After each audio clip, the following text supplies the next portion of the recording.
نہ ہی تم میں سے کوئی کسی دوسرے کی غیبت کرے۔ اب غیبت کیا ہے؟ کسی شخص کی غیر موجودگی میں اس کی کوئی برائی بیان کرنا، یہ غیبت ہے۔ یہ ہے اس کی ٹیکنیکل ڈیفینیشن۔ لیکن یہاں بھی جان لیجئے ہر غیبت غلط نہیں ہے۔ بس اوقات ایسا ہوتا ہے کہ آپ کا کوئی بھائی ہے، وہ کہیں رشتہ کرنا چاہ رہا ہے اور وہاں کے بارے میں آپ کے پاس کوئی معلومات ہے ایسی جو اس بیچارے کے علم میں نہیں ہے، اور آپ اسے بتاتے ہیں کہ بھائی وہاں یہ معاملہ ہے، ذرا سوچ لو، تو اس میں در حقیقت غیبت نہیں ہے، بلکہ یہ اپنے اس بھائی کو کسی برائی سے بچانے کی کوشش ہے۔ اس میں اس کے ساتھ نصح اور خیر خواہی کا جذبہ ہے، نہ کہ ان کو بدنام کرنے کا جذبہ۔ اگر کوئی سبب ہے ہی نہیں اور آپ بیان کر رہے ہیں تو یہ غیبت ہے۔ لیکن اگر معاملہ اس طرح کا ہے تو ظاہر بات ہے اسی طریقے سے کوئی کسی قوم کے رہنما ہے اور بڑی شخصیتیں ہیں، اب ان کے بارے میں یہ ہے کہ پبلک میں اگر آپ کو ان پر تنقید کرنی پڑے تو اس کے اندر بھی دیکھا جائے گا کہ وہاں اس کا ہونا ضروری نہیں ہے، وہ تنقید جو ہے آپ ملک اور قوم کی مصلحت میں کر رہے ہیں۔ تو گویا کہ اس طریقے سے غیبت کی ہر شکل جو ہے وہ حرام نہیں ہے۔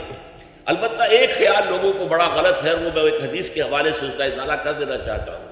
یہ حضور سے سوال کیا گیا کہ پوچھا گیا کہ غیبت کیا ہے۔ یہ حدیث ہے، مسلم شریف میں بھی ہے، ابو داؤد میں بھی ہے، ترمذی میں ہے، نسائی میں ہے، یہ حضرت ابو ہریرہ رضی اللہ تعالی عنہ سے۔ اور امام مالک نے ایسی ایک حدیث جو ہے موطا میں مطلب بن عبداللہ سے جو ہے روایت کی ہے۔ حضور سے پوچھا گیا کہ غیبت کیا ہے، آپ نے فرمایا ذکرو کا اخاک بما یکرہ، تمہارا اپنے بھائی کا تذکرہ کرنا کسی ایسے اعتبار سے جو اسے ناپسند ہو۔ اگر اس کے سامنے کرو گے اسے ناپسند ہوگا، اس کے علم میں آئے گا کہ میرے بارے میں یہ بات کہی گئی ہے تو اسے ناپسند ہوگی۔ ایسی بات کا اس کی غیر موجودگی میں بیان کرنا۔ اب قیلا کہا گیا، سوال کیا گیا، افرأیتا کہ حضور آپ ذرا غور کیجئے، ان کان فی اخی ما اقول، اگر میرے بھائی میں وہ شے واقعتاً موجود ہے جو میں کہہ رہا ہوں تو کیا اس صورت میں بھی غیبت ہوگی؟ قال، فرمایا حضور نے، غور سے سنیے، ان کان فیہ ما تقول فقد اغتبت، اگر تو اس میں وہ برائی ہے جو تم کہہ رہے تو تم نے غیبت کی، وَإِن لَمْ يَكُنْ فِيهِ، اور اگر نہیں ہے اس میں وہ شے اور تم پھر بھی کہہ رہے ہو ما تقول فقد بہتہ، تو تم نے اس پر بہتان لگایا، یہ تو دوہرا جرم ہو گیا۔ اس میں کوئی خرابی نہیں ہے، برائی نہیں ہے اور آپ بیان کر رہے ہیں تو یہ تو بہتان ہے۔ البتہ کسی میں کوئی برائی ہے، خرابی ہے، نقص ہے تو یہ در حقیقت جو ہے آپ کا اس کی غیر موجودگی میں بیان کرنا یہ غیبت ہے۔ تو اس اعتبار سے غیبت کی جو برائی ہے اس کو اچھی طرح سمجھ لیجئے، اور یہ ہمارے معاشرے کے اندر بہت پھیلی ہوئی ہے یہ شے۔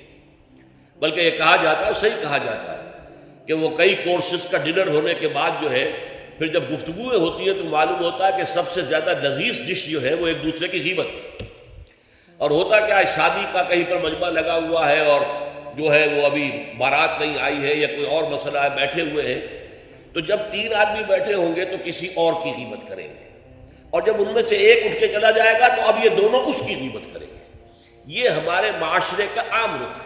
یہ ہمارا جو ہے یہ گویا کہ سب سے زیادہ ڈیلیشس ڈش جو ہے وہ غیبت ہے۔ تو اس کے لیے شدت کے ساتھ روکا گیا، اور اس کے لیے جو پھر تمثیل دی گئی ہے، اَيُحِبُّ أَحَدُكُم مَّن يَأْكُلَ لَحْمَ أَخِيهِ مَيْتًا فَكَرِهْتُمُوهُ، کیا تم میں سے کوئی شخص اسے پسند کرے گا کہ وہ اپنے مردہ بھائی کا گوشت کھائے؟ تو اس پر تو تمہیں گھن آ گئی، تمہیں بہت برا لگا۔ کوئی شخص گوارا کرے گا کہ اپنے مردہ بھائی کا گوشت کھائے؟ لیکن سوچئے کہ ایسی تمثیل کیوں دی گئی؟ یہ اللہ کا کلام ہے، بغیر کسی ربط کے۔ تمثیل اور تشبیہ جو ہوتی ہے کسی ربط کی بنیاد پر ہوتی ہے نا، ورنہ تشبیہ اور تمثیل کا فائدہ کیا ہوا؟ ربط کیا ہے؟ جیسے ایک مردہ اپنے دفاع پر کے قابل نہیں ہے، آپ ادھر سے بوٹی کاٹ لیجئے، ادھر سے بوٹی کاٹ لیجئے، پڑا مردہ ہے، آپ پوری اختیار کے ساتھ جہاں سے چاہیں اس کی بوٹی اڑا لیں۔ اگر وہ زندہ ہو تو وہ ہاتھ لگانے دے گا آپ کو جسم کے اپنے کسی حصے کو۔ بعین ہی یہ معاملہ ہے، آپ کا بھائی موجود نہیں ہے اور آپ اس کی عزت پر حملہ کر رہے ہیں، مانوی شخصیت پر حملہ ہے۔ اس جسم کی نسبت مانوی شخصیت زیادہ قیمتی ہے، زیادہ اہم ہے۔ آپ اس کی مانوی شخصیت پر، اس کی عزت پر حملہ کر رہے ہیں، اور وہ قادر نہیں ہے دفاع کرنے پر۔ اگر وہ ہوتا بات کرتے، اور یہ چیز پسندیدہ ہے، اگر آپ پبلک کے اندر اس کے منہ پر کہیے بات تو معلوم ہوگا بلکہ اس میں جو پسندیدہ ترین بات ہے وہ یہ ہے کہ کسی بھائی کا کوئی عیب ہے، علیحدگی میں جا کر بتاؤ، بھائی تمہارے اندر مجھے یہ نقص نظر آ رہا ہے، برا نہ ماننا، میں نے تمہاری اصلاح کے لیے کہا ہے، مجھے تم سے کوئی قد نہیں ہے، دشمنی نہیں ہے۔ یہ نہایت پسندیدہ بات ہے۔ اس کو کہا گیا المسلم و مرۃ المسلم، ایک مسلمان دوسرے مسلمان کے لیے آئینے کے مانند ہے۔ جیسے آپ آئینہ دیکھتے رہے، یہاں کوئی داغ لگا ہوا ہے، دھبا لگا ہوا ہے، آپ اسے دھو دیتے ہیں، ہٹا دیتے ہیں۔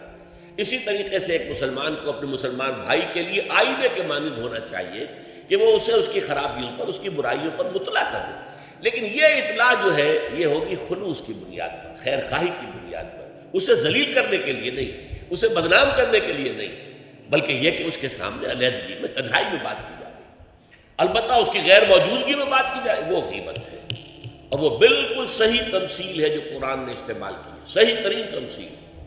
اَيُحِبُّ أَحَدُكُمْ أَن يَأْكُلَ لَحْمَ أَخِيهِ مَيْتًا فَكَرِهْتُمُوهُ، کیا تم میں سے کوئی شخص پسند کرے گا اپنے مردہ بھائی کا گوشت کھائے؟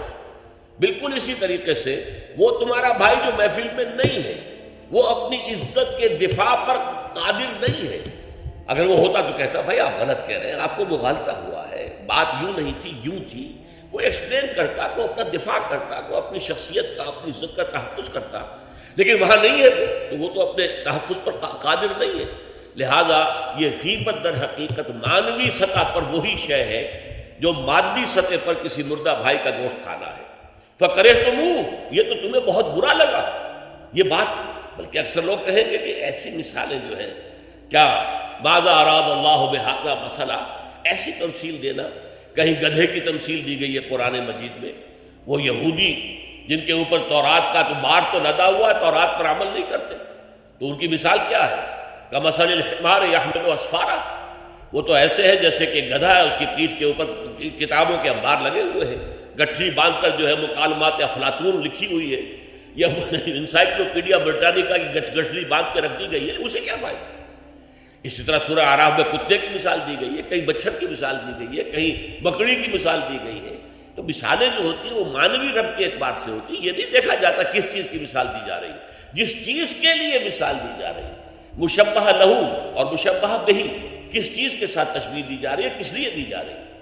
اَيُحِبُّ أَحَدُكُمْ أَن يَأْكُلَ لَحْمَ أَخِيهِ مَيْتًا فَكَرِهْتُمُوهُ وَاتَّقُوا اللَّهَ، اللہ کا تقوی اختیار کرو، اس لیے کہ سارے احکام کی روح جو ہے وہ تقوی ہے۔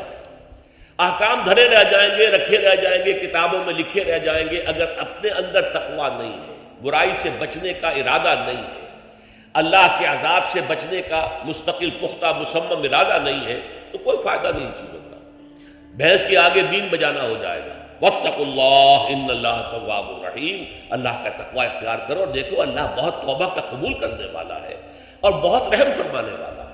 تو دیکھو اگر تمہارے سے یہ خطائیں ہو رہی ہیں، تمہاری شخصیت کے اندر اگر یہ خرابیاں ہیں، تم ان برائیوں کے عادی ہو، تو ان سے اپنے آپ کو پاک کرو، صاف کرو، توبہ کرو، اور اس میں امید دلا دی کہ اللہ تعالیٰ بہت توبہ کو قبول فرمانے والا اور رحم فرمانے والا ہے۔